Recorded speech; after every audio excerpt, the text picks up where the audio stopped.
Tænd for det TV, for det er tid til Late Night with me, Anders, on DanishTube, the most flashy and expensive show ever. Hey, and welcome back to DanishTube with me, Anders. This week, we're going to talk about Penge. That's right, Penge, that thing that everybody loves. Anders, but what do you think about Penge? Jeg tænder på det. Det gør jeg også. Penge er det bedste, jeg ved. Undtagen alkohol, selvfølgelig. Jeg elsker penge.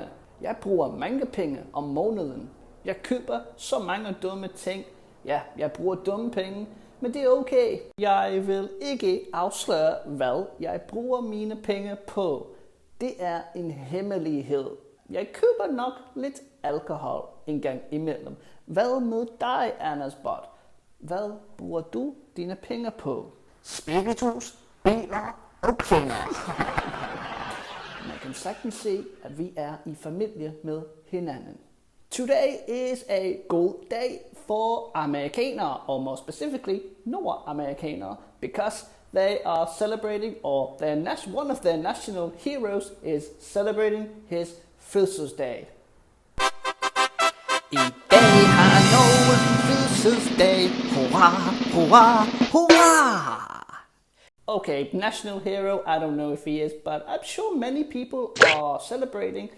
Jeg tror, that Hefner, he has many venner. Tror du ikke det, Anders Bot? Det tror jeg, han har. Det tror jeg også.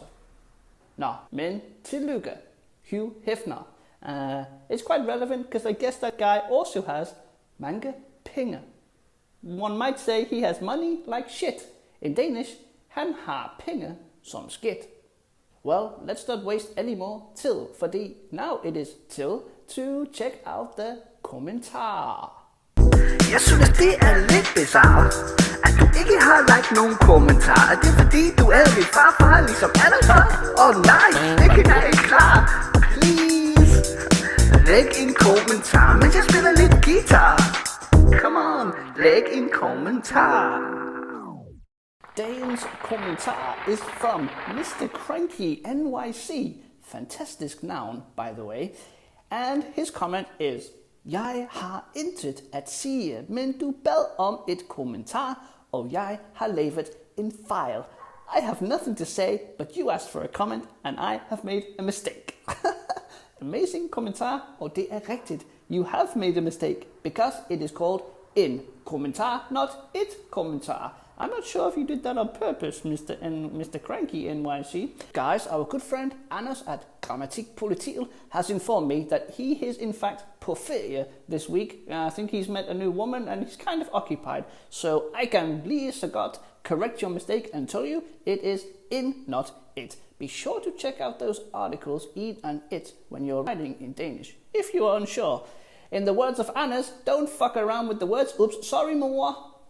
Well, let's get back onto our emne with a short article about penge. Hey Google, hvad er der sket i denne uge? My favorite part of the show. Why is it my favorite? Well, because we get to listen to the sexy Google-style voice.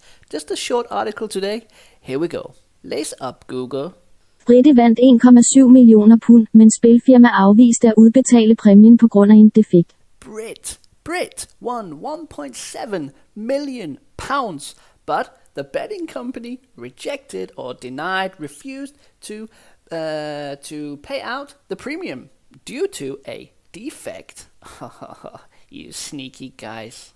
Britte vandt en, der er godt nyt for Andrew Green fra Lincolnshire i England.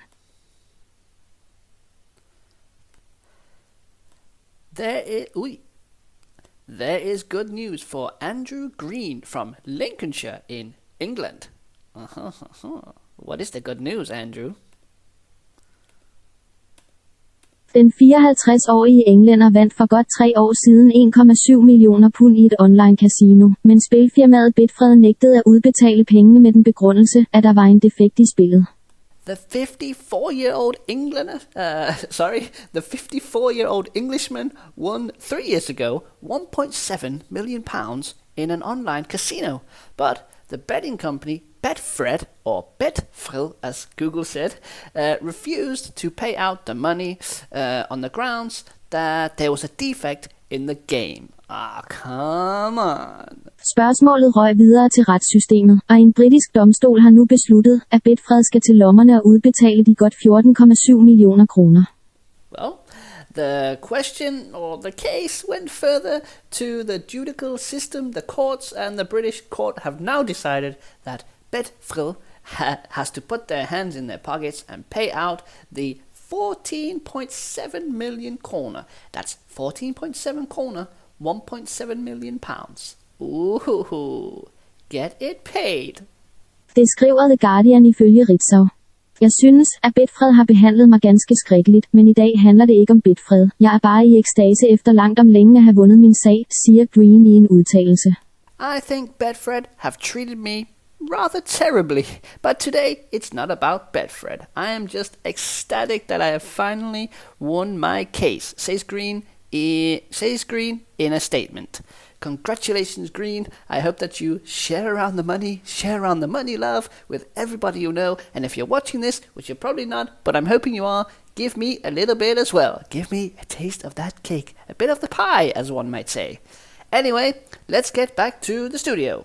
And that is why, my friends, you should always pay your gæld. Well, Anders, but I thought that we could end our show today by having a little snack. It's not so tit that we, really get into a conversation together. So I have prepared just a few questions. So let us snakke sammen. Lad os gøre det. Anders Bot, hvis du vandt en god chat penge, hvad ville du gøre? Jeg ville rejse rundt i hele verden, købe mange flasker champagne og bo på de bedste hoteller.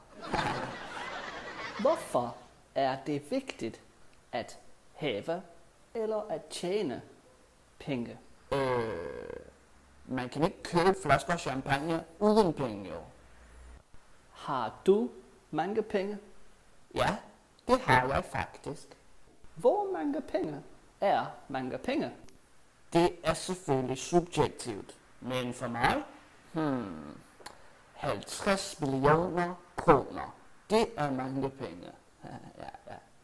Har du nogen penge på kistebunden? Haha, det kan du tro, jeg har, min dreng. That's good, because I'm hoping that I can arve that penge. Har du nogensinde mistet penge? Selvfølgelig. Jeg ved altid på, at København vinder. Men det gør de ikke altid.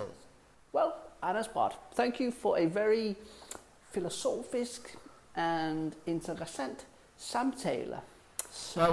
All this snack about penge, it just makes me want to go out and bruge mange af mine. So I think that's what I'm gonna do. Tak fordi I så med, og vi ses næste gang. Hej hej. DanishTube.